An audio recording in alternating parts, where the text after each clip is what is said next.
Welcome to EDU World Space. Okay, in this problem we'll be talking about finding the arc length of a vector in space. All right, and so the given vector this time is this one right here. And we want to find the length between t equals 0 and t equals pi over 4. So remember, to do that, we're going to use the integral from our upper to our lower bound of the magnitude of derivative of the vector, or essentially the square root of the square of the sum of the squares of the derivatives of each component of the vector. So to do that, let's start out. So we'll say the arc length is equal to the integral from 0 to pi over 4 of our big square root. And now we want to take the derivative of each component and square it. So the derivative of cosine of t is negative sine t. So we have a negative sine t squared. The derivative of sine t is cosine t, positive.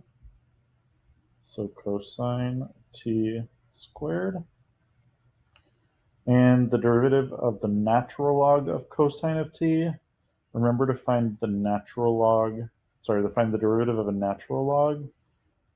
It's essentially the derivative of the function over the function itself. So the derivative of the function is negative sine t. The function itself is cosine t. And that's just using the chain rule, but it's kind of nice to remember without having to actually do the chain rule. There we go. And we're taking that integral all with respect to t. And let's start evaluating this. 0 to pi over 4. This is just sine squared t. This is cosine squared t. And sine over cosine is just tangent. So we're taking negative tangent squared. That's just positive tangent squared t. There we go. And these usually simplify nicely when we're finding these arc lengths. So we get 0 to pi over 4. Let's see what we can do with this. Well, I know that sine squared plus cosine squared is a Pythagorean identity. That's just 1 plus tan squared t.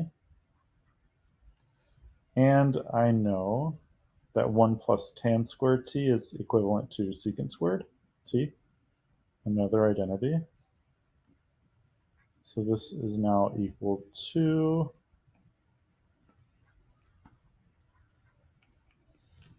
this integral of the square root of secant squared t. I'm taking the square root of a perfect square. So this is equal to the integral from 0 to pi over 4 of the secant of t. And again, that's with respect to t. Okay, and this is a helpful integral to remember.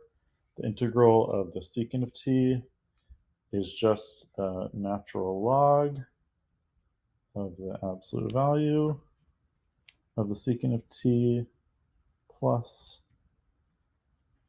the tangent of t. And I'm evaluating that from 0 to pi over 4. So now I'll start substituting. I have the natural log of secant pi over 4 plus tan pi over 4 minus the natural log of secant 0 minus tan of 0. Okay, and I can start evaluating these trig functions. The secant of pi over 4 is root 2. The the tangent of pi over 4 is 1. Great. The secant of 0 is 1. And the tangent of 0 is 0. I'm not going to touch this left side unless I have to. But 1 minus 0 is 1. So I'm taking the natural log of 1. And remember, the natural log of 1 is just 0. Positive root 2 plus 1, this is still going to be a positive value, so I don't need the absolute value anymore. Minus 0 is still this function, so this is my final answer. And that's how you find the arc length of a vector in space.